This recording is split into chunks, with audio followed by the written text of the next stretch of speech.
Hi guys! Halloween is just around the corner and we've got something spectacular in store for you today. Join us in creating an easy yet incredibly creative Halloween wreath using King Young's Halloween ribbons. First things first, grab your round foam ring and those eye-catching Halloween ribbons. With your glue gun in hand, attach the ribbon to the foam ring. Create some design cuts on both ends of the ribbon to give it that extra flair.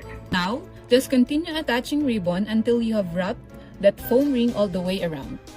To make this Halloween wreath truly yours, grab those cut-out words or any spooky decorations you have. And there you have it guys, your very own Halloween wreath. Don't forget to follow King Yang for more easy yet creative DIY ideas. Have a fantastic Halloween, everyone! Bye!